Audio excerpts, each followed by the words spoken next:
Assalamualaikum warahmatullahi wabarakatuh. Perkenalkan, nama saya Megayanti dengan NIM A231211084. Pada kesempatan ini saya akan membahas 5 topik dalam pembelajaran pendidikan agama Islam. Yang pertama, iptek dalam Islam. Yang kedua, pluralisme dan toleransi. Yang ketiga, kebudayaan Islam. Yang keempat, politik dalam Islam. Dan yang kelima, moderasi beragama. Poin pertama, iptek dalam Islam. Di zaman sekarang ini, kemajuan tidak bisa dibendung lagi.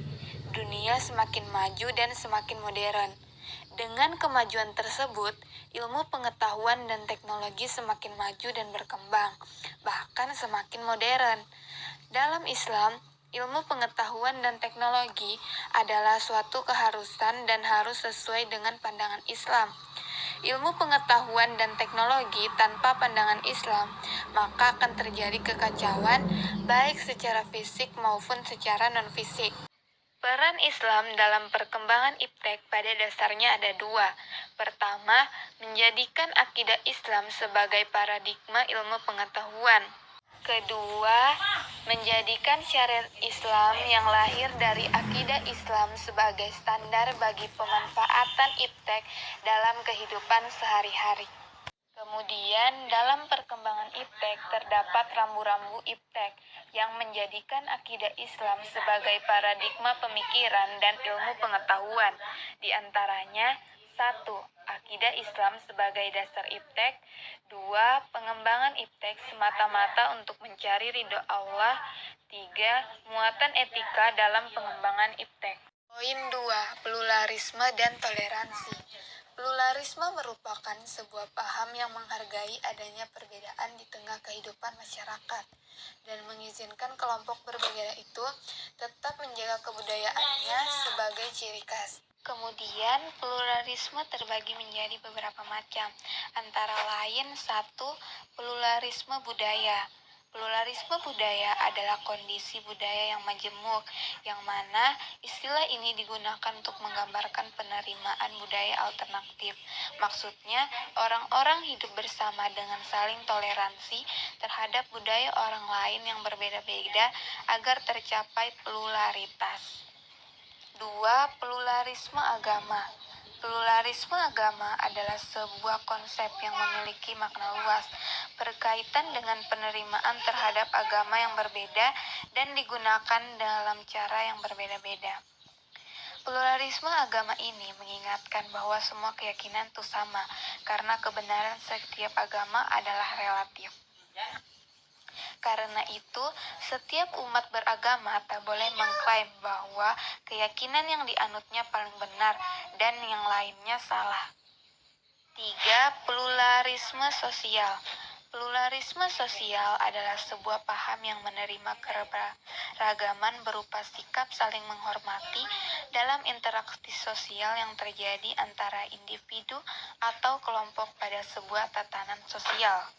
4. Pluralisme ilmu pengetahuan. Pluralisme ilmu pengetahuan adalah keanekaragaman ilmu yang menjadi faktor utama pertumbuhan ilmu pengetahuan.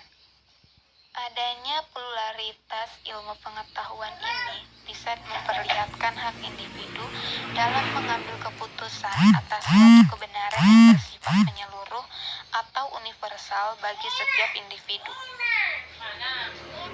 5. Pluralisme media. Pluralisme media adalah keberagaman teknologi untuk membantu orang-orang komunikasi, baik dalam jarak jauh maupun jarak dekat. Tanpa pluralisme, 1. Memahami perbedaan. 2. Masyarakat lebih modern. 3. Meningkatkan pendapatan negara. Dan 4. Meningkatkan daya tarik turis. Kemudian toleransi. Toleransi adalah suatu perilaku atau sikap manusia yang tidak menyimpang dari aturan, di mana seseorang menghormati atau menghargai setiap tindakan yang dilakukan orang lain. Toleransi juga bisa berarti suatu sikap saling menghormati dan menghargai antar kelompok atau antar individu dalam masyarakat. Berikut contoh sikap toleransi dalam keberagaman dengan masyarakat. 1. Ikut acara-acara sosial di lingkungan. 2. 2. Bergaul dengan setiap orang. 3. Berbuat baik dan ramah kepada semua orang. 4. Menghargai pendapat orang lain yang berbeda dengan kita. Dan 5. Menghormati orang lain yang berbeda agama. Poin 3. Kebudayaan Islam. Kebudayaan Islam merupakan pemikiran suatu bangsa yang diwujudkan dengan tindakan. Bisa disebut dengan kebudayaan bangsa tersebut. Maka dalam Islam, agama samawi tidak bisa dikatakan sebagai kebudayaan karena agama-agama tersebut adalah wahyu dari Allah kepada para nabi untuk dijadikan pedoman bagi seluruh umat manusia agar selamat dunia dan akhirat. Contoh kebudayaan dalam Islam. 1. Dalam bidang ibadah, artinya dan dirikanlah salat, tunaikanlah zakat, dan rukulah beserta orang-orang yang ruku. Quran Surah Al-Baqarah ayat 43. 2. Dalam bidang perniagaan, artinya hendaklah kamu berniaga, karena 9% daripada rezeki itu adalah di dalam perniagaan. Hadis riwayat Ahmad. Prinsip-prinsip kebudayaan Islam. 1. Kebudayaan yang tidak bertentangan dengan Islam. Contoh jumlah mahar dalam pernikahan. 2. Kebudayaan yang sebagian unsurnya bertentangan dengan Islam. Contoh tradisi jahiliyah seperti takwaf di Ka'bah dengan telanjang. 3. Kebudayaan yang bertentangan dengan Islam. Contoh budaya ngaben di Bali. Poin keempat, politik dalam Islam. Islam menyebutkan politik dengan istilah siyasah. Jika yang dimaksud politik adalah siyasah mengatur segenap urusan umat, maka Islam sangat menekankan pentingnya siyasah.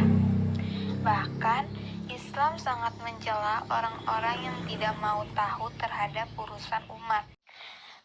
Tetapi, jika siyasah diartikan sebagai orientasi kekuasaan, maka sesungguhnya Islam memandang kekuasaan hanya sebagai sarana menyempurnakan pengabdian kepada Allah, tapi Islam hanya menjadi sarana dalam masalah kekuasaan.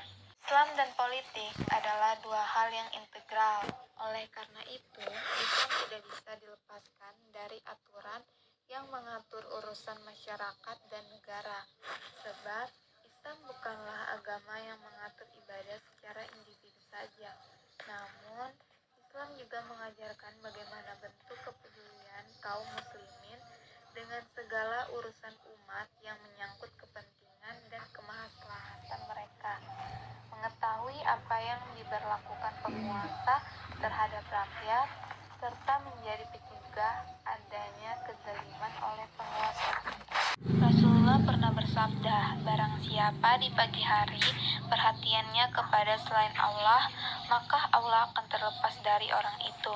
Dan barang siapa di pagi hari tidak memperhatikan kepentingan kaum muslimin, maka ia termasuk golongan mereka.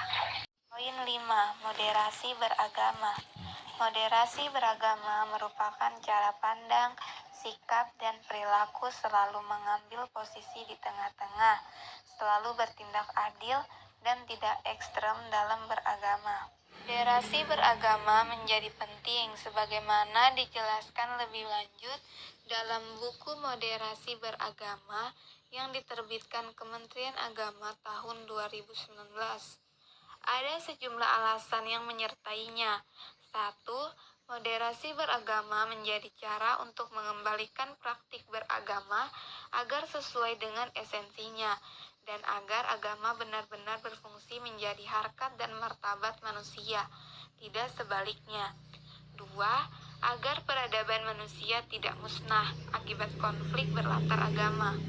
3. Moderasi beragama diperlukan sebagai strategi kebudayaan kita dalam merawat keindonesiaan. Sekian, terima kasih. Assalamualaikum warahmatullahi wabarakatuh.